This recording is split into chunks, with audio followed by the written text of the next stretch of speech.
Good morning students, class 11th standard, subject economics, rural economy, lesson number 10, rural economy. So last class la நம்ம என்ன பார்த்தோம் அப்படினா futures of rural indebtedness and causes for rural indebtedness பார்த்தோம். So இந்த கிளாஸ்ல நம்ம என்ன பார்க்க போறோம்னா measures to remove rural indebtedness. See what are the measures to remove rural indebtedness? ஓகேவா? அப்படினா என்ன அப்படினா ஊரக கடன்களை தீர்ப்பதற்கு என்னென்ன நடவடிக்கைகள் எடுக்கப்பட்ட நடவடிக்கைகள்லாம் என்னென்ன அப்படிங்கறத இன்னைக்கு topic. Several remedial measures have been introduced to reduce rural indebtedness. It includes regulation of money lenders, development of rural banks, regional rural banks, microfinance, formation of self-help groups, primary cooperative bank and land development bank, crop loan scheme and lead bank scheme, micro units development and refinance agency bank, promotion of subsidiary occupation, off-farm employment opportunities, skill development programs and so on. However, the interest rate charged plus transaction costs for poor people and self-help groups are much higher as compared to that of rich people. For instance, education loan is costlier than car loan. Okay, இப்போ ஊரக கடன்களை அதாவது measures to remove rural இன்டெபிட்னஸ், ஊரக கடன்களை தீர்க்கிறதுக்கு எடுக்கப்பட்ட நடவடிக்கைகள்லாம் என்ன அப்படின்னு. சரி, ஊரக கடன்களை தீர்க்கிறதுக்கு பார்த்தீங்களா நிறைய வழிமுறைகள் எல்லாத்தையும் என்ன பண்ணியிருக்காங்க அப்படின்னா நம்மளுடைய கவர்மெண்ட் வந்து அறிமுகப்படுத்தியிருக்காங்க. அது பெரும்பாலும் என்ன அப்படின்னா வட்டிக்கு கடன் கொடுப்பவர்களை வந்து என்ன பண்ணுறது, இந்த மணி லெண்டர்ஸ் எல்லாத்தையும் ஒழுங்குபடுத்துறது, ஊரக வங்கிகளை வந்து மேம்படுத்துறது, வட்டார ஊரக வங்கிகள் தொடங்குறது, நுண்கடன் வழங்குறது, முக்கியமாக சுய உதவி குழுக்கள், அந்த சுய உதவி குழுக்கள் ஆரம்பித்து அந்த சுய உதவி குழுக்கள் மூலமாக பல்வேறு விதமான கடன் திட்டங்களை வந்து அறிமுகப்படுத்துறது, அப்புறம் அந்த நில வங்கிகள் தொடங்குறது, பயிர் கடன் வழங்குதல். ஸோ இந்த மாதிரி நிறைய பார்த்தீங்களா. அப்புறம் இந்த முத்ரா பேங்க் அப்படின்னு சொல்லிட்டு ஒரு புதுசாக ஒரு ஸ்கீம் வந்து ஒன்று இன்ட்ரடியூஸ் பண்ணுறாங்க. மறு நிதியளிப்பு முகவர் வங்கி அப்படின்னு அதுக்கு பேர் முத்ரா பேங்க். அந்த முத்ரா பேங்க் மூலமாக என்ன பண்ணுறாங்க அப்படின்னா பலவிதமான சிறு குறு தொழில் நிறுவனங்களுக்கு நிறைய வந்து கடன்களை வந்து கொடுக்கறதுக்கு ஆரம்பிக்கப்பட்ட ஒரு வங்கி தான். அதையெல்லாம் உருவாக்கியிருக்காங்க. அப்புறம் விவசாயம் சாராத தொழில்கள் தனியாக, விவசாய தொழில்களுக்கு தனியாக உருவாக்குறது, திறன் மேம்பாடு பயிற்சிகள் அளித்தல், ஏழைகள் மற்றும் சுய உதவி குழுக்கள் இருக்காங்களே அவங்களுக்கு வந்து வட்டி வீதங்கள் மற்றும் போக்குவரத்து செலவினங்களை வந்து என்ன பண்ணுது அப்படின்னா வசதி மிக்கவங்களுக்கு கிடைக்கிறத விட இவங்களுக்கு வந்து அதாவது இவங்களுக்கு பார்த்தீங்களா அந்த ரிச் பீப்புளுக்கு வந்து வரக்கூடிய செலவினங்களை தவிர அந்த புவர் பீப்புளுக்கு பார்த்தீங்கன்னா ரொம்ப காஸ்ட் வந்து செலவு வந்து அதிகமாக இருக்குது.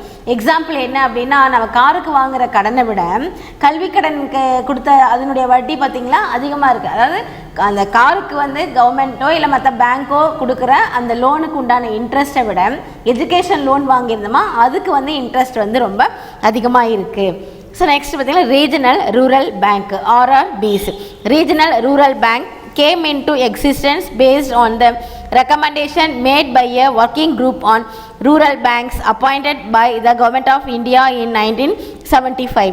RRBs are recommended with a view to developing rural economy by providing credit and other facilities particularly to the small and marginal farmers, agricultural laborers, artisans and small entrepreneurs. RRBs are set up by the joint efforts of the center and state government and commercial bank. At present, there are 64 regional rural banks in India. The RRBs confine their lending only to the weaker sections and their lending rates are at par with the prevailing rate of cooperative societies. சரி, இந்த RRB அப்படிங்கிறது என்ன, வட்டார ஊரக வங்கி. So இது எப்போ வந்துன்னா 1975 தான் இந்த பேங்கினுடைய செயல்பாடுகளை குறித்து ஆராய ஊரக வங்கிகளை பணிபுரிந்தவங்களை கொண்டு அமைக்கப்பட்ட ஒரு குழுவினுடைய பரிந்துரையின்படி தான் இந்த வட்டார ஊரக வங்கிகள் சொல்கிறேன் இல்லையா, ரீஜனல் ரூரல் பேங்க்ஸ் அப்படிங்கிறது செயல்பாட்டுக்கு கொண்டு வந்தாங்க.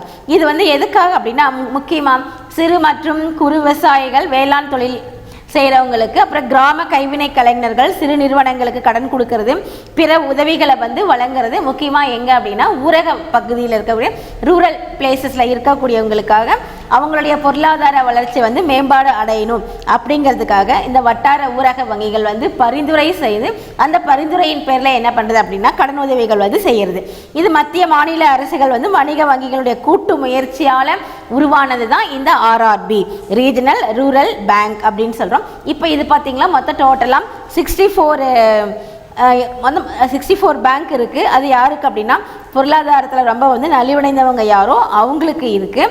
இது வட்டி வீதம் பார்த்திங்களா கூட்டுறவு சங்கங்களின் வட்டி வீதம் மாதிரியே தான் இருக்கும். இப்போ நம்ம போய் அந்த கோஆப்ரேட்டிவ் சொசைட்டியில் வந்து என்ன இன்ட்ரெஸ்ட்டுக்கு வந்து கடன் வாங்குறோமோ அந்த சேம் இன்ட்ரெஸ்ட் தான் இந்த ஆர்ஆர்பிலையும் இருக்கும். ரீஜனல் ரூரல் பேங்க் அதுலேயும் அதே மாதிரி வட்டி விகிதம் தான் இருக்கும். ஓகே, நெக்ஸ்ட் ஒன் வந்து மைக்ரோ ஃபினான்ஸ் அப்படின்றோம். Micro finance are also known as micro credit is a financial service that other loans, savings and insurance to entrepreneurs and small business owners who do not have access to traditional sources of capital like bank or investors. The goal of microfinancing is to provide individuals with money to invest in themselves or their business. Microfinance is available through microfinance institutions which range from small non-profit organization to larger bank. In India, non-government organizations play a pivotal role in the development of microfinance services. Microfinance industry in India have grown vastly in the last 2 decades. In 2009, the total number of microfinance institutions in India was around 150. சரி, micro finance அப்படின்னா என்ன? குறுநிதி அப்படின்னு அர்த்தம். இந்த குறுநிதி அப்படிங்கிறது என்ன? இந்த குறு கடன்களை தான் வந்து இது வந்து குறிக்குது. இந்த நிதி சேவையானது யாருக்கு முக்கியமாக அப்படின்னா கடன்கள், சேமிப்புகள், தொழில் முனைவோர்களுக்கான இந்த காப்பீட்டு வசதிகள் இதெல்லாம் இருக்கு இல்லையா. அப்புறம் இந்த பாரம்பரிய மூலதன ஆதாரம் இல்லாத சிறு தொழில் முனைவோர், அதாவது பரம்பரையாக ஒரு தொழிலை செஞ்சுட்டு இருப்பாங்க, அவங்க மட்டுமே தான் இந்த பர்டிகுலர் ஜாபை வந்து பண்ணிக்கிட்டே இருப்பாங்க. அந்த மாதிரி இல்லாமல் புதுசாக நியூவாக போகிறாங்க இல்லையா, அவங்களுக்காக கொடுக்கக்கூடியதான் இந்த மைக்ரோ ஃபினான்ஸ். இவங்களுக்கு வந்து வங்கி அல்லது முதலீட்டாளர்கள் மாதிரி இவங்க என்ன பண்ணணும் அப்படின்னு சொன்னால் இவங்க வந்து செயல்படணும்.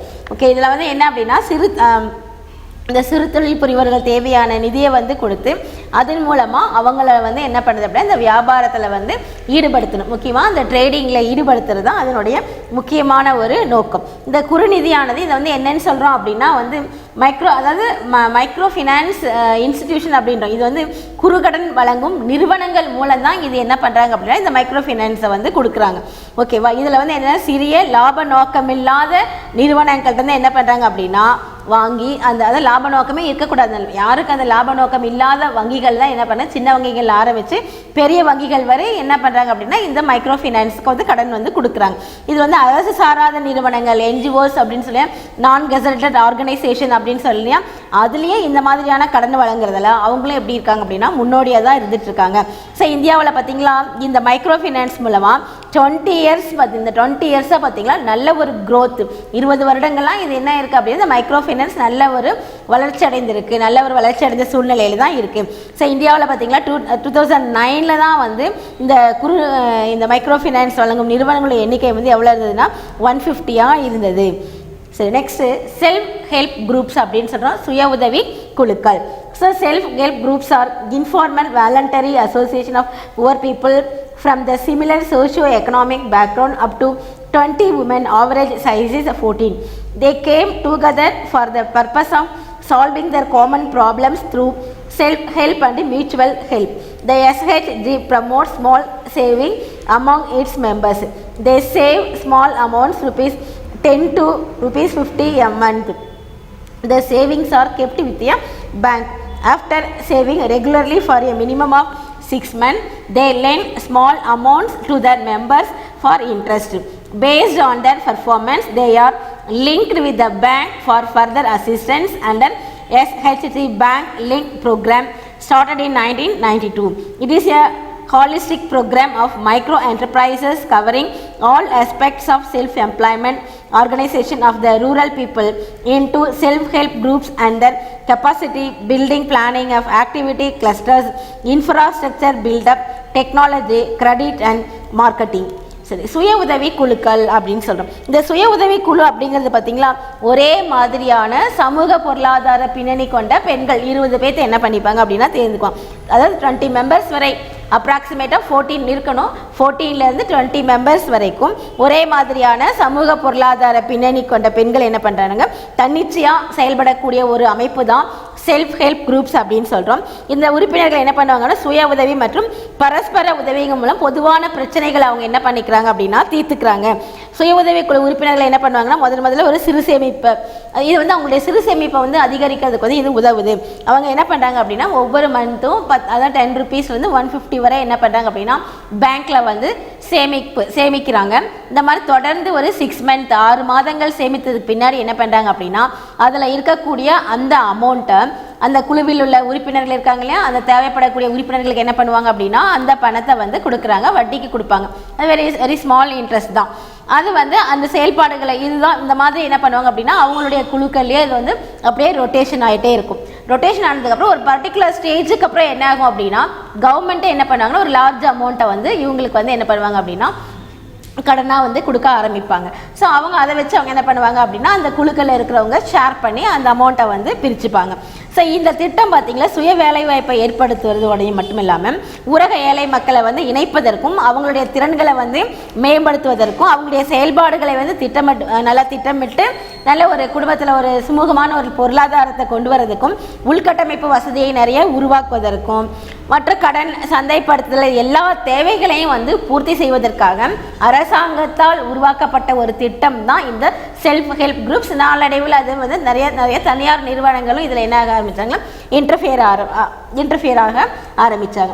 So in 2009 and 10 the number of new SHGs having credit linked with bank was 1.59 million and a bank loan of 14,453 crores was dispersed to this SHGs.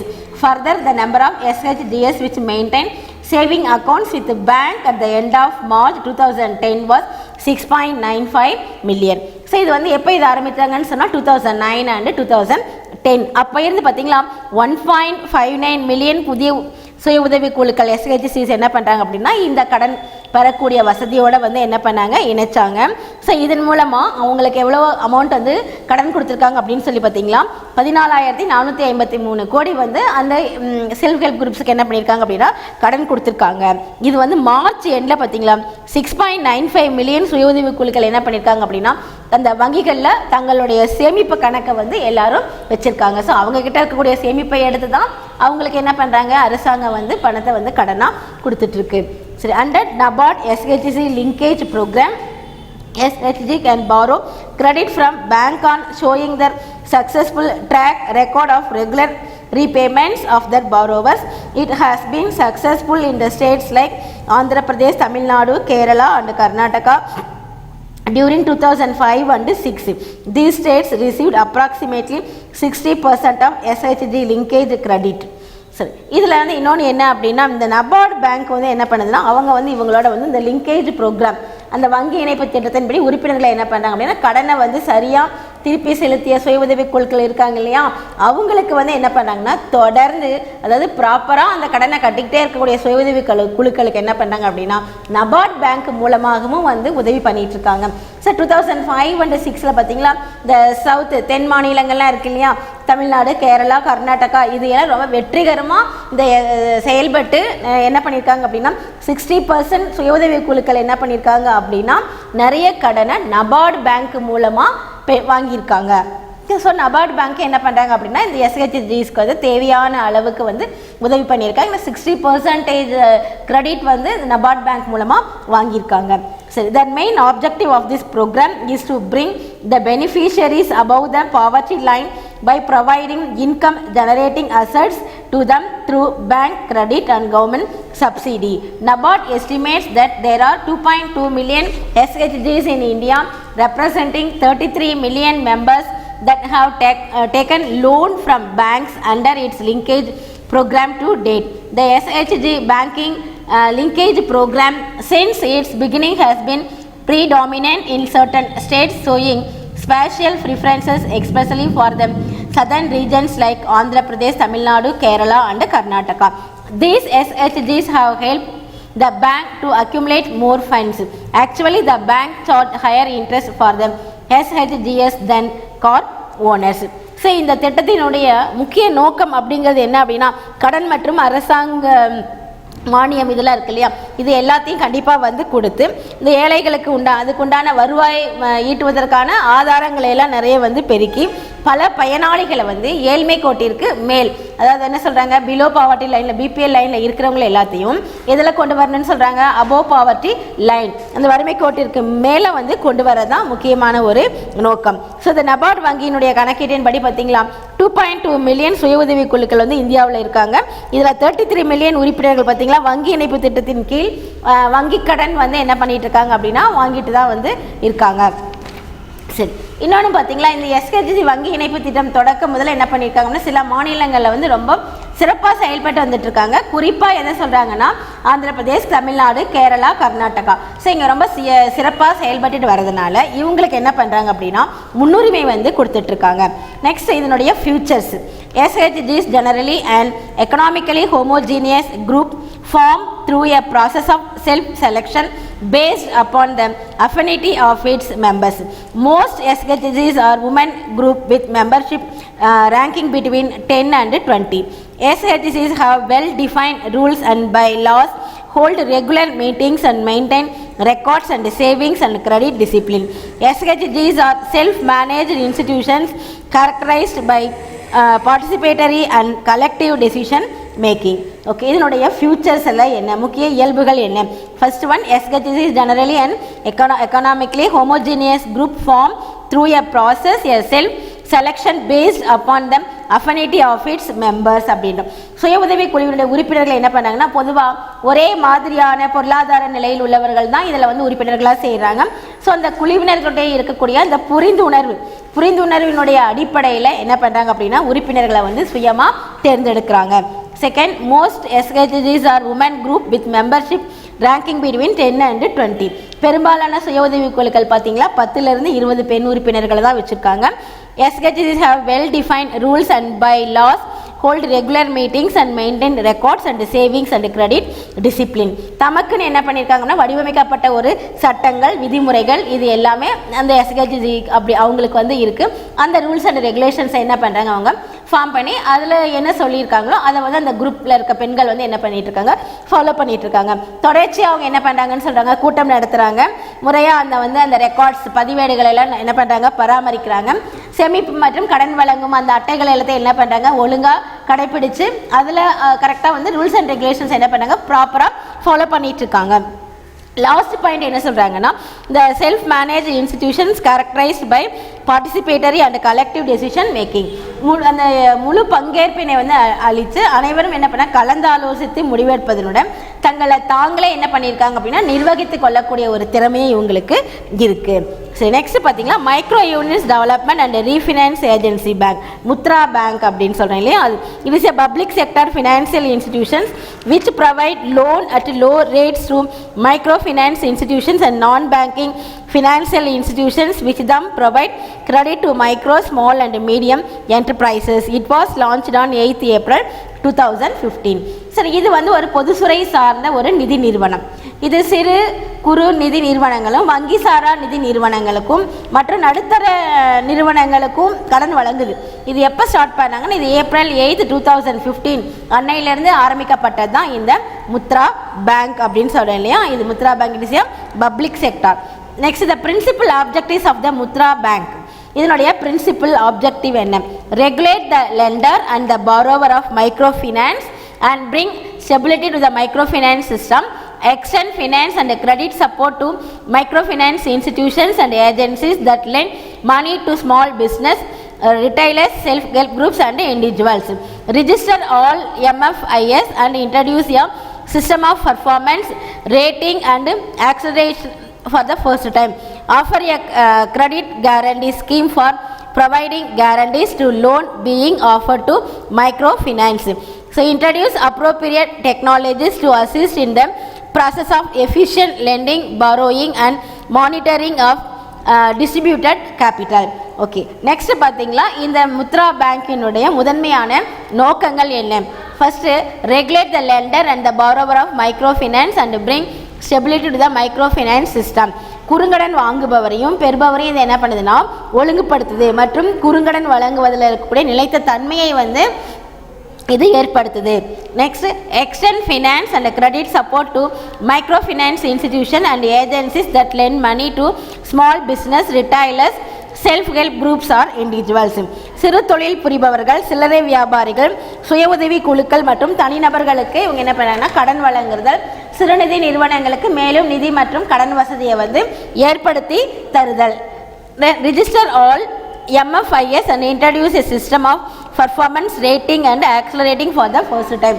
அனைத்து சிறுநிதி வழங்கும் நிறுவனங்களையும் என்ன பண்ணுறாங்கன்னா உங்கள் பதிவு செய்தல் மற்றும் அவற்றினுடைய செயல்பாடுகளை தரம் நிர்ணயம் செய்தல் மற்றும் முறையான ஒப்புதல் கொடுக்கறது, இதையெல்லாம் இதனுடைய work. Offer a credit guarantee scheme for providing guarantees to loan being offered to micro business. சிறு தொழில்களை மேற்கொள்வதற்கு வழங்கப்படும் கடன்களுக்கு இவங்க என்ன பண்ணுறாங்க, உத்தரவாதம் வழங்குவதற்கான இந்த கடன் உத்தரவாத திட்டம் CGS அப்படிங்கிறது இவங்க வந்து ஆரம்பிக்கிறாங்க. Introduce appropriate technologies to assist in the process of efficient lending, borrowing and monitoring of distributed capital. கடன் வழங்குதல், கடன் பெறுதல் மற்றும் பகிர்ந்தளிக்கப்படும் மூலதனத்தை என்ன பண்ணுறது, மேற்பார்வையிடுதல் ஆகியவற்றுக்கு பொருத்தமான தொழில்நுட்ப உதவிகளை எல்லாத்தையும் அறிமுகப்படுத்துறது தான் இதனுடைய மெயின் முத்ரா பேங்கினுடைய main principle. First one, regulate the lender and the borrower of micro finance and bring stability to the microfinance system. Second, extend finance and credit support to microfinance institutions and agencies that lend money to small business, retailers, self-help groups and individuals. Register all MFIs and introduce a system of performance rating and accelerating for the first time. Offer a credit guarantee scheme for providing guarantees to loan being offered to micro business. Fifth one, introduce appropriate technologies to assist in the process of efficient lending, borrowing and monitoring of distributed capital. So இது எல்லாமே நம்ம எதில் வந்துடுது அப்படின்னா rural இன்டெபிட்னஸ். அந்த rural இன்டெபிட்னஸுக்கு வந்து இதுக்குண்டான remedial measures தான். ஓகேவா, அதாவது என்னென்ன மெஷர்ஸ் டு ரிமூவ் ரூரல் இன்டெபிட்னஸ், அது இன்னைக்கு சாப்டரில் நம்ம பார்த்துட்டோம். Thank you students.